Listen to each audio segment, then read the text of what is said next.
Morning YouTube, and I think we gotta be on episode 10 by now of the old Bobber project, and she's just about done.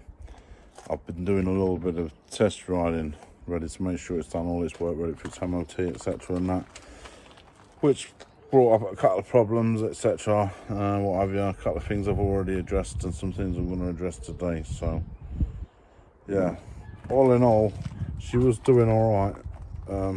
But I felt she was a bit slow top end, so I did some messing around there, and yeah, we'll get into that shortly. But long and short of it, don't always believe everything everyone tells you. So I'll have to apologise for the wind. There's nothing I can do about it. Right, so first things first, I tried to adjust my chain because it was slack, and well, it was all out of adjustment. There was absolutely no adjustment left. So I went and I put a brand new sprocket, front and rear sprocket and chain on. Cost me 25 quid. Yeah, it's that cheap, there's no point trying to skimp on it. Easy enough job to do. Yeah, remove the gear shifter, remove this cover. There's a couple of bolts that hold the front cog on. Then my old chain had no split link or anything on it, so I just got an angle grinder and cut it off. Then you remove the rear wheel, and it's just literally undo these bolts and what have you, buy it back together. Now I torqued it, but I also put Loctite on as well because I wanted to make sure. Now you shouldn't need to have Loctite, but I put it on anyway. I wanted to make sure. What else? Oh yeah, this shoes with sticky rear brake. I think I over adjusted it, but I've sorted that now. Front brake still needs, sometimes it feels a bit weird, I don't know, like it sticks but not sticks, I don't know, so I need to look at that also. But she works absolutely mint, but sometimes it just feels funny. I don't know how to explain it really. Where else? What else have we done? Oh yeah, I finally found a spot for me learner plate on her. I haven't got one on the front because I don't know where to put one. That's just tough titties, I think. I'll have to do. So today though, I'm investigating a clonk in the front end, which I suspect is something in these headstock bearings. If I stood here now, which I can't do because I've got no one to film it, and I put the brake on and I rock it hard, I get a dunk dunk. Now obviously there's going to be a little bit, but that's excessive. So we're going to go and cut this knot off on the top. Really you should have the front end up in the air, blah de blah, to make sure it can rotate freely, this, that and the other. I'm just going to check to see if there's any play in it and nip it up. Now you're supposed to have a special C-spanner. I'm going to try and tap it around with a blunt chisel and a hammer and just tap it around gently, try not to damage anything. Yeah, so we'll crack on with that and then we'll get into the other bits and bobs that we need to do. Oh, I mean, that was really easy. Yeah, 27mm socket, I think. Ratchet, loosen that one off. Something blunt, just tap it around ever so slightly. I give it probably that much round, it wasn't even a lot. Tighten the back up, no clonky on the front no more. Lovely jubbly. And the steering, it feels fine to me. Yeah, excellent camera work. Yeah, so on to the next thing. Right, clutch. I've been having some problems. I had some problems with it when I got it, but I've been having some problems since as well, since I've extended the cables and stuff, with a little bit of clutch drag. When you let the clutch out, it's like it stays on a bit and then comes fully out. Now, I'm hoping it's just wrong adjustment in the cable, because I've got, yeah, quite a lot of play there. I don't know, so I'm going to have a look. I've over adjusted it here already, so what I should do is adjust the shit out of it there, back to standard. Then I should come around here and readjust the cable here, I believe is the correct way to do it, and then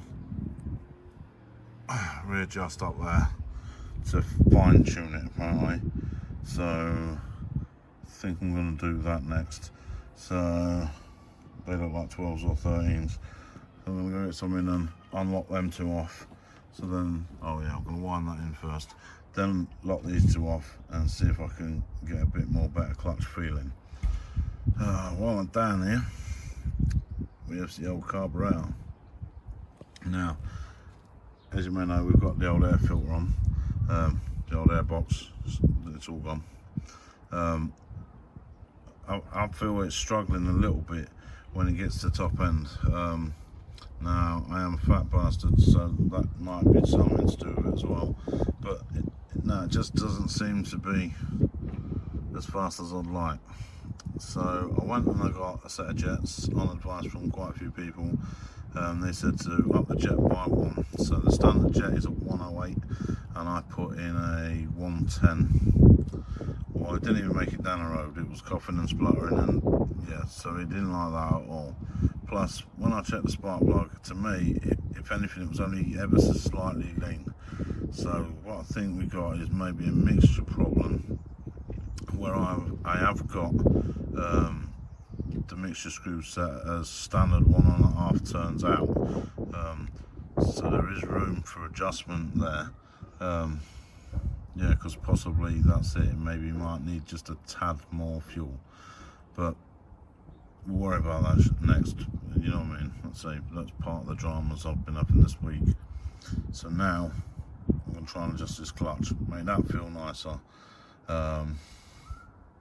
Yeah, and then we might do carb stuff. Right, using the gibberish in there, I've messed around with, changed the cable length of and adjusted all my clutch. I'm not sure whether it's right or what until I try and ride it. Obviously I can't do that and film at the same time.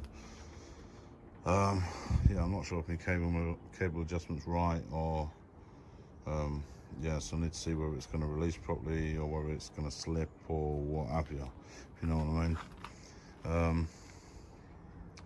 Yeah, it's trial and error at this point for me. Okay, so I just went up and down the road, tested the clutch. Perfect. I don't know how, I'll probably fluke that, but she feels nice now. No more dragging, nice between gear changes, lovely jubbly. So following that success, I think I might look at adding some fuel with a mixture screw, since adding a bigger jet absolutely knackered it up. So yeah, let's have a look into doing that. Right, so according to the Haynes manual, everything in with my carburetor should be fine. It's running perfect. That's it. It feels a bit slow top end, but I am heavy, so that could possibly also be the problem. But yeah, it reckons that if your spark plug is all, well, I don't know if anybody knows how to read a spark plug, tan and what have you, and then it's firing lovely, blah de blah de blah. Black soot deposits means it's not firing properly, means it's too rich, so you're getting loads of shit still on it.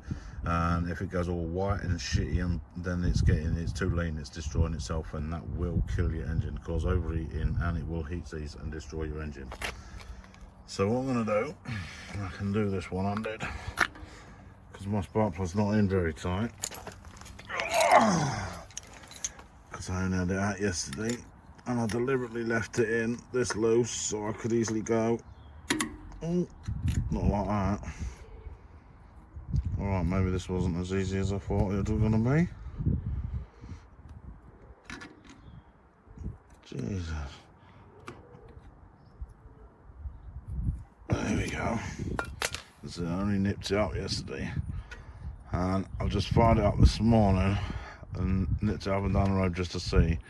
But yesterday I took it for a little run, as we say.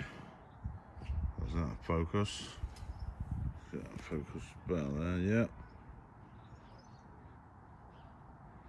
So that looks to be a nice healthy plug. So I've come to the decision I'm doing nothing with that. I think maybe with the air filter protruding out the side as it did, or does, it was drawing too much air at higher speeds, which was causing it to lean out, which was losing me power, possibly. So what I've done is I've angled it in slightly back underneath, and it did seem to improve it yesterday. So what I think I'm going to do is I'm going to modify that some more, so it's definitely underneath, so it's out the bloody way, and that should be that, to be fair. I'm going to crack that spark plug back up and chuck that back on, and then I'll look at doing that, and then we'll see where we're at next. Right, so there you go. I angled it in a bit more, it's under a bit more, it's out of direct flow a bit more, plus my leg's going to be there, so hopefully that's going to improve. Yeah, we shall see. Now I was planning on taking her out, but the weather's deciding no, it's just spitting in a minute, so I'm going to see whether, well, it stops or what. But yeah, what else? I need to have a little looky at my front brake. I think it's just a bit sticky. I'm probably just going to whack it with the hammer because I'm a twat.